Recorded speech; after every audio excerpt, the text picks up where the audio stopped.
welcome. My name is Katie Jones. I'm with the Center for Energy and Environment, and we're excited today to talk with you about Electrify Everything. So we're going to be talking about what it is and why it's important. And I'm joined here today with... Hi everybody, I'm Jerome. We board member with Electrifying Everything. Yes, so CEE, we're an energy efficiency nonprofit based here in the Twin Cities, and we're excited to be working with a number of cities here in the West Metro on Electrify Everything. So, next slide. So I'm going to actually start out by asking a question. What is electrification anyway? And can anyone in the audience wager a guess as to what electrification is? I know we're in a school, so you may feel like there's a lot of pressure. Go ahead. It's moving towards powering things with electricity rather than directly for fossil fuels. Perfect. You've got it. Let's go on to the next slide. So the way we define it is electrification is replacing fossil gas or natural gas equipment and appliances with electrically powered options. Spot on. And the reason we do that, if you want to move to the next slide. Actually, I'll move into the reason why we do that in 1 second, but a little bit more about Electrify Everything. So this program is supported by cities of St. Louis Park, Edina, and Eden Prairie. And these three cities are really focused on climate change and reducing the impact of climate, and also helping their residents to move forward within in their homes. And so they want to support the gradual electrification of single-family homes to promote resident health and climate sustainability. All right, so the case for electrification, the first reason is electricity is just cleaner. And, think about it in your home, when we're burning natural gas for our stoves or for our heating, we've got combustion in our homes, and that's generally okay, but there's particulate matter that comes through that, and electricity provides an option so that we don't have to have that particulate matter and other off gases inside our homes, and especially as the grid itself. So if we think of outside of our homes as well, the air out there, the electric grid is getting cleaner. We actually now, because of recent legislation in the state of Minnesota, by 2040, all of our electricity must be provided by clean sources. And so by 2040, we're going to have a clean electric grid. That means it's another reason why electricity is a cleaner source for our homes. So second is using electricity is safer. So again, having combustion in your home, those are annual explosions that are happening. So not having those in our homes can just one less risk. And you may have heard over the last number of years that there have been some situations of natural gas explosions because someone left an appliance on and there was gas moving, and just a spark that's all it takes in order for something to go really bad and become very dangerous. And so although that doesn't happen often, that is a risk of fossil fuels, and electricity doesn't have that risk. And so moving to appliances powered by electricity allows us to have more safety in our homes. Another reason to electrify is that electric rates are more stable over time. So if you look at your natural gas bill compared to your electric bill, you may notice that on the gas bill, the cost of gas is just it's directly passed through to the customer. So there's no markup, there's no anything on it from the gas company. It's just a one-for-one. If it's really expensive on the market, on the commodity market, that's going to translate to your bills. When it comes to electricity, the rates embed all of the energy sources that go into creating electricity. So it takes into account the wind, the solar, the nuclear, the natural gas, the coal. We still have some in Minnesota. Group all of those together. And then there are rates that are set at that, and those must be approved by the state body called the Public Utilities Commission. So because of that body and because of that process, the change in electricity rates is much slower over time. And so that allows us to have more stable electricity bills, and for us to plan a little bit more as we're electrifying our homes. Another reason to electrify is all of this doing this all together can make a significant difference. So there are 1 million households in single family homes just in the Twin Cities, and so if we are all electrifying together, that really makes a huge difference on the amount of carbon emissions that we have coming from the use of energy in our homes, as well as just having greater safety and better, healthier climates within homes. So we know that electrification can be confusing, and that's why you're probably here today. Like, what is this? Let's learn some more. And so there are many questions that we're hearing about electrification and how do you do this on your own home. One of the questions we get a lot are what resources and incentives are available out there? Like, make it easier for me, please. How do I decide which projects to pursue? What are the equipment options and how do they compare to one another? And then who can I talk to guidance for this? Who can I trust? That's not just a salesman, right? So we have put together this program, Electrify Everything, to help answer some of those questions. That is the goal of Electrify Everything, is to demystify the process of electrifying one's home by providing education and guidance. So you should have received in your seat one of these little nice half sheets that gives you a link to our website, which is where you can find answers to a lot of those questions, very specific to technology. And we'll obviously be going through some of those technologies today. But if you can't remember what we talk about today, just go to that website and it's all there as well. Yeah, so we'll get back to that in a second. And if you have specific questions, we also have a table downstairs that you can come and join us at as well. So the key areas to electrify a single family home. First one is weatherization. Has anyone heard of weatherization before? Okay, seeing some nods, okay, but also some head shakes. So the way you can think about weatherization is it's becoming electrification ready. So weatherization is doing all the, we'll get into the details, but it's insulating your home, it's making sure your home is ready to take on electrification.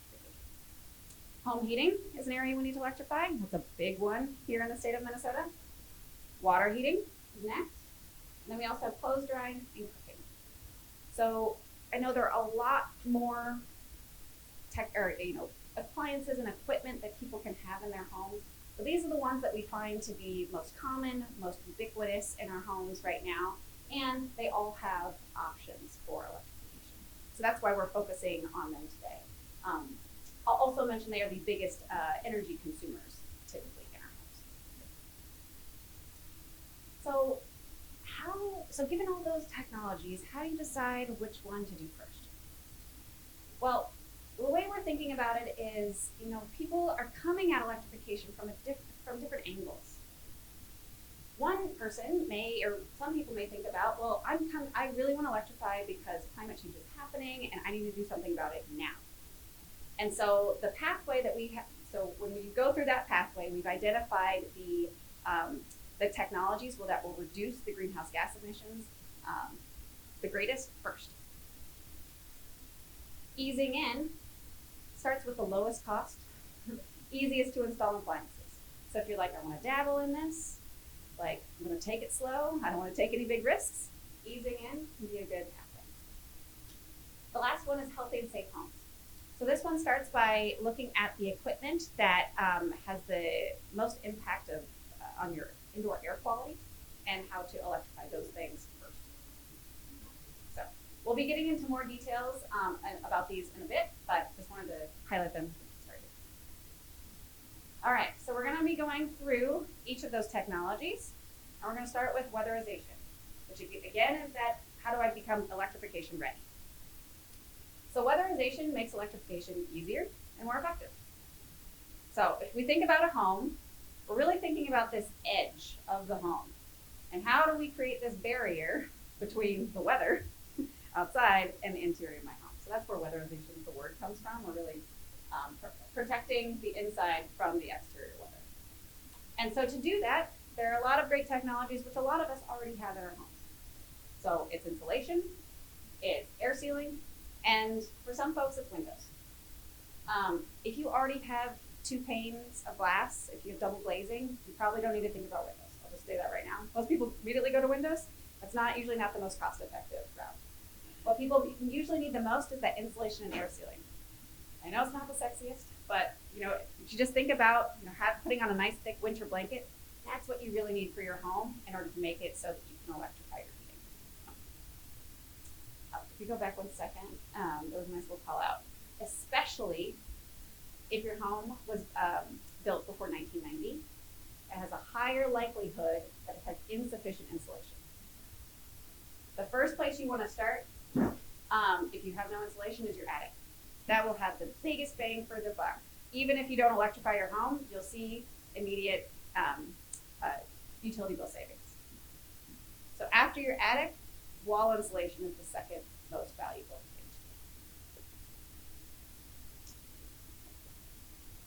thing.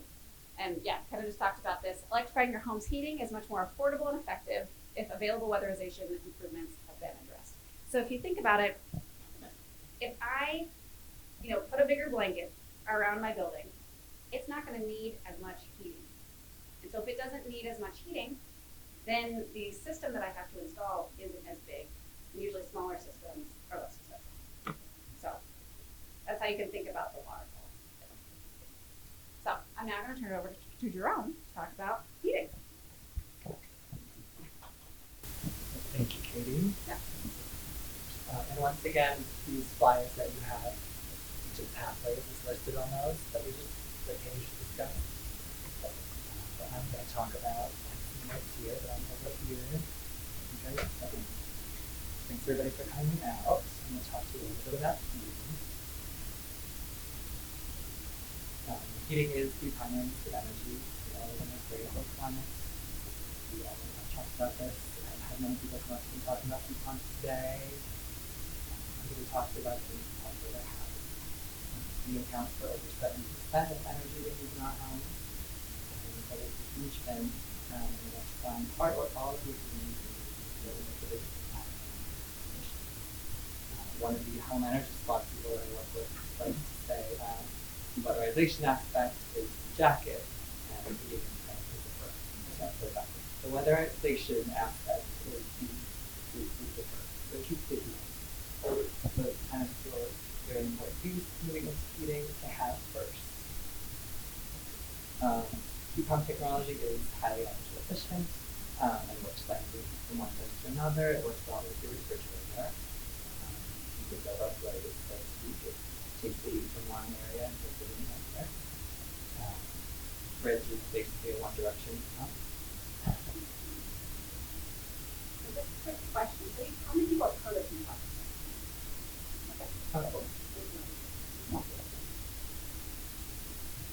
And it does even work in winter. I did want to phrase that. I've had that conversation a lot too. It works in winter. It's the modern advanced heat pumps. It can still take heat out of the air. Fahrenheit back into your house, and that's keep you warm. Yeah, and I can speak to that personally. So I had a heat pump since 2018 in my 1893 Chrysler. So that's most insulated places. And yeah, down to -15, we're still running, we're still cranking along. And when you think about 0 degree air, you can know these people can happen somehow. Yes, exactly.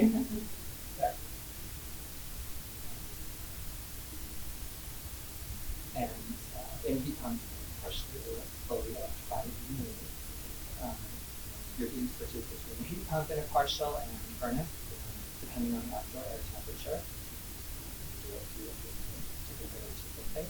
And in full mode electrifying to heat your home, heating is provided by the heat pump alone or with extra electric systems. And Jerome, why would someone maybe want to do a partial electrification in this case, they're not ready to say yet.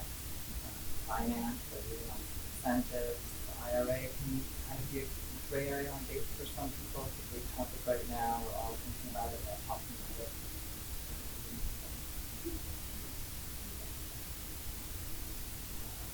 And we're getting into appliances, which is what I've been talking about most today. Water heaters, cooking ranges, clothes dryers. I went to a house for a case study to actually see someone pump water heater, which a lot of people call hybrid water heaters. And I had been hearing that it shoots a ton of cold air out into the room, and that's really cool. It just makes a little bit of a draft. It's right by her laundry in her basement. Her laundry is super cool and very efficient. So the cooking ranges, same house. I saw the kitchen where they had an induction stove, induction oven. It boiled water in 35 seconds, 36 seconds exactly. But that kind of makes me provide transport. And it doesn't have the emissions or efficiency using natural gas. So they just studied in York that it's kind of like having a car running in your kitchen. So it eliminates storage. Clothes dryers, feminine clothes dryers, traditional clothes dryers. Those ones,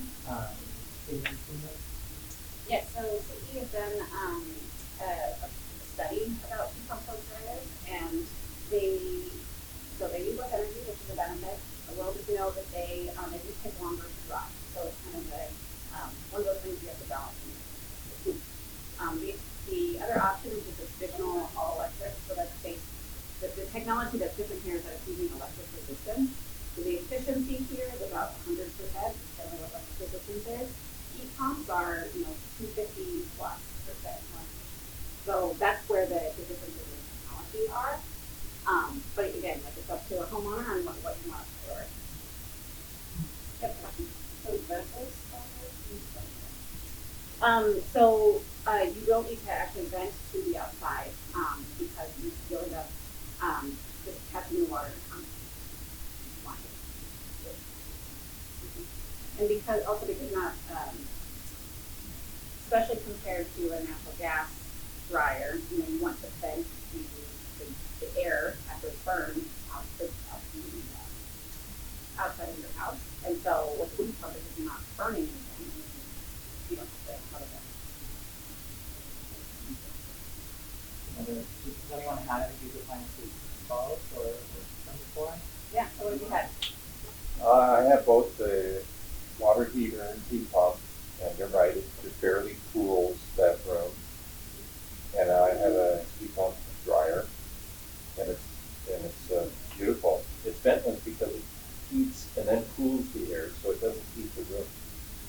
So, and that if you could have a ventless traditional clothes dryer, but it would heat the room. That heat. But the ventless, yeah, it'd be full of moisture, but the ventless condenses the moisture out and then recools it and condenses, and so it doesn't change the temperature of the room.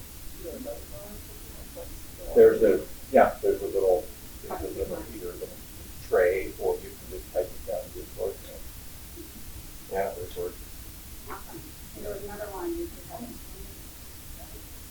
It takes about 50% longer. We're in no hurry. If you had six kids and a lot of dirty clothes, it would be kind of a trick. But it's otherwise it's got a timer, so we turn it on at night and go to bed. Yeah, we have a heat pump clothes dryers, like heat pump dryers. It's really cool. The best part is that we don't have any nice anymore. Yeah, it is nice clothes up there, man. Another benefit we should put on the slide. That's more nice. Great. Comparing them on the application. So some homes do pre-work before pursuing additional electrification projects.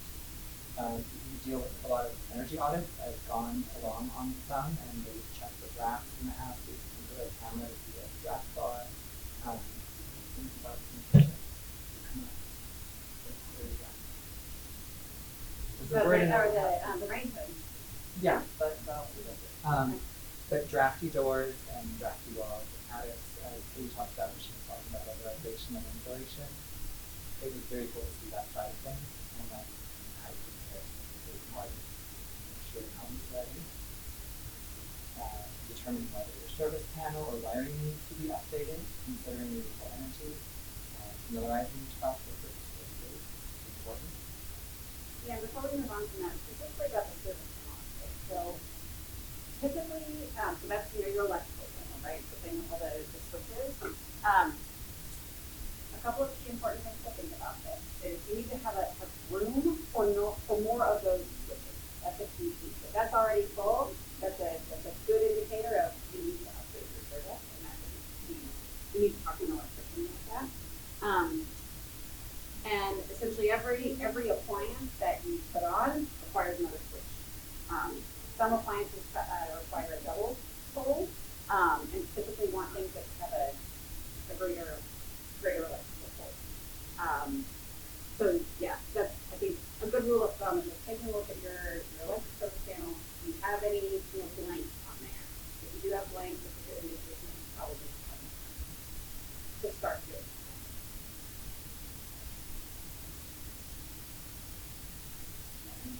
Back to the pathways that you all have on the handout.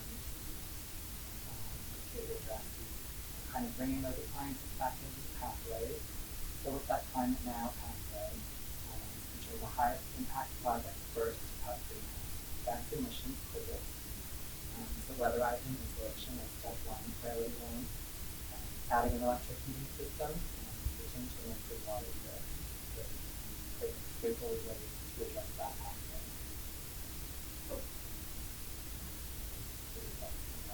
I was just gonna say, and again, the reason for this is, step one already reduces the carbon emissions from your heating in general.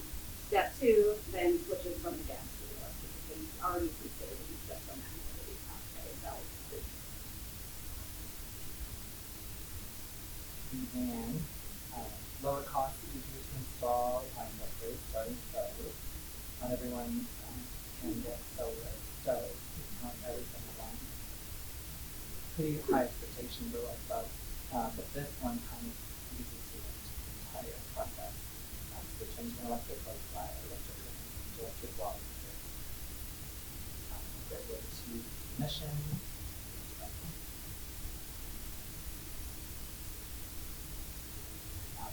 Home pathway into appliances that we just discussed.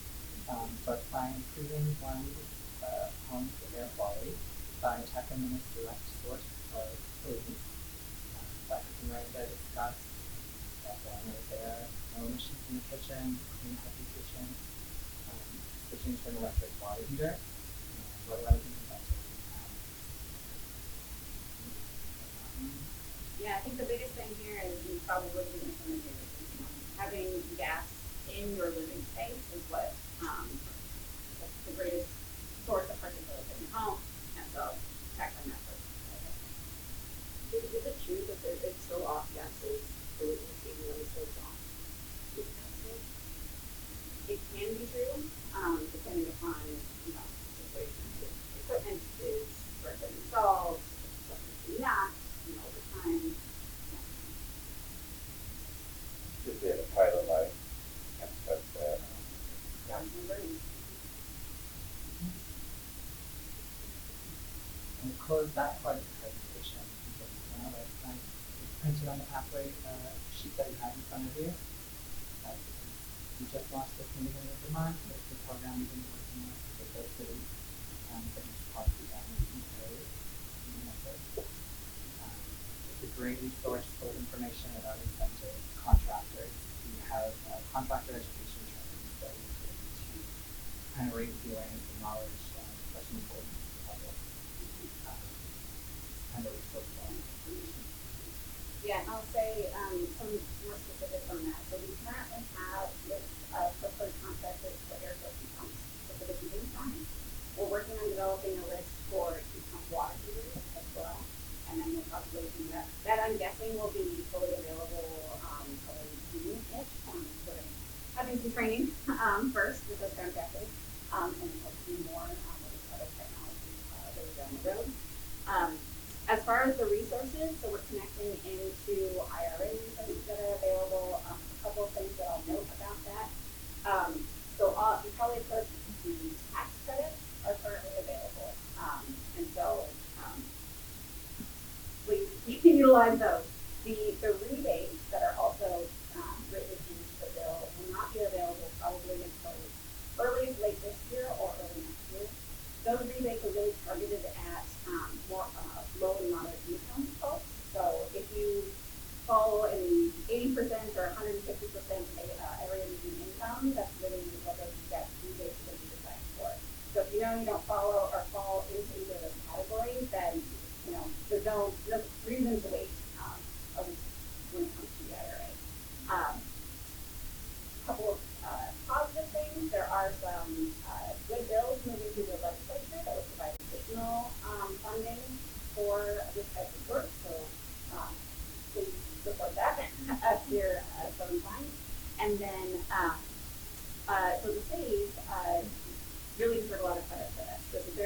them, this is really, like, they want to make sure that their residents have this type of information. And so, supporting your council members to continue supporting this is going to be really key for you and your neighbors to continue getting this information. Both Edina and St. Louis Park have grant programs specific for electrification and weatherization. And so if you can do with communities, we're linking to their resources and something that is what so we'll start maybe there for any questions. Other than that, we've got a little activity. Yeah, I have a question. So, we talk, you don't really use air conditioner either, Correct? and it's really take care of the system. Yep, that's how I got my husband on board. And then, how do you rate the heat pump versus geothermal? That's a great question. So if you have the space, and it's a great option. Geothermal, or it's also called ground source heat pumps, they are more efficient than air source heat pumps, just because of the nature of the ground is only 50 degrees, and so you can get up to like 600% efficiency compared to a heat pump, or air source heat pump. The downside is that they are more costly upfront. You have to dig in the ground, and that's just so. This is generally the thing that people have to weigh, but I think it's a great option. If you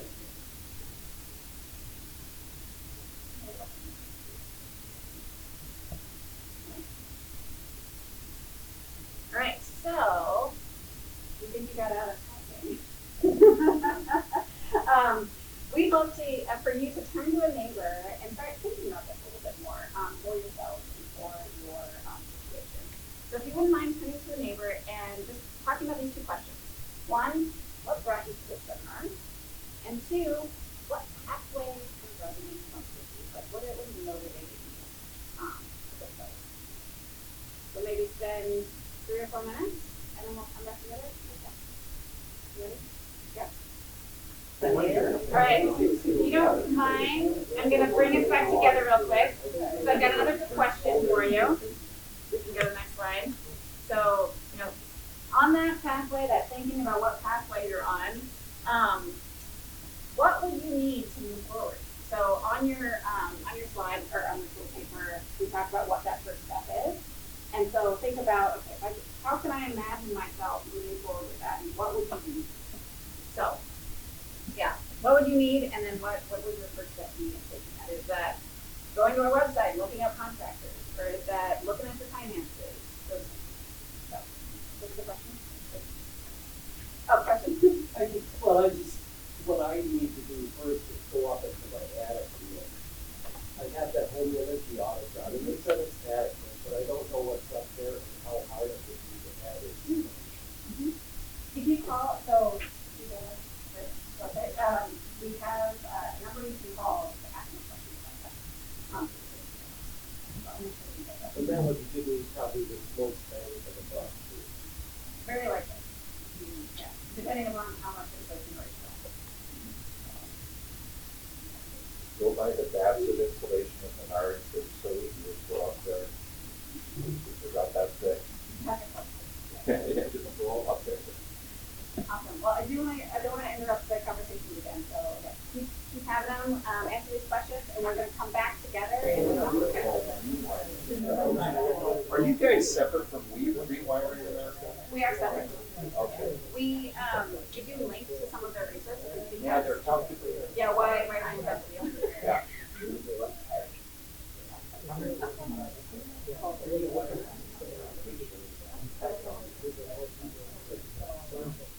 Oh, I've been hearing a lot of great conversation. And I'm wondering if anyone would be willing to share either about themselves or their partner, kind of some of the answers that you've had from this question.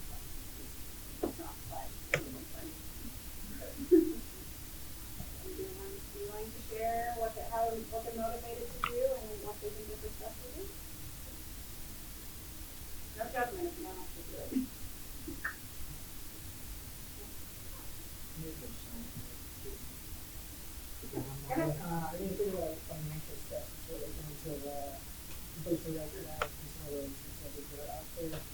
single-family permits and site-plan.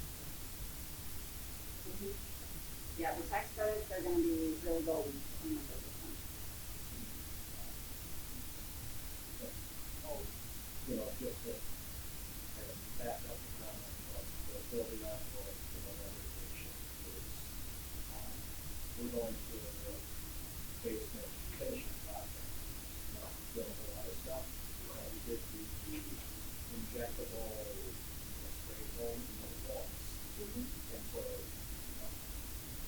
that was a big difference. You notice a big comfort difference, even though we have got the heavier that ductwork still looked like a furnace.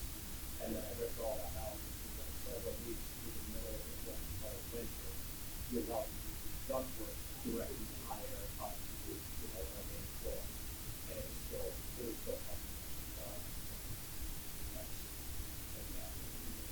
Change it out our furnace, from that but multiple contractors saying we'll get a better bang for the buck for saving gas, changing out the windows and installation that What we're thinking, one thing.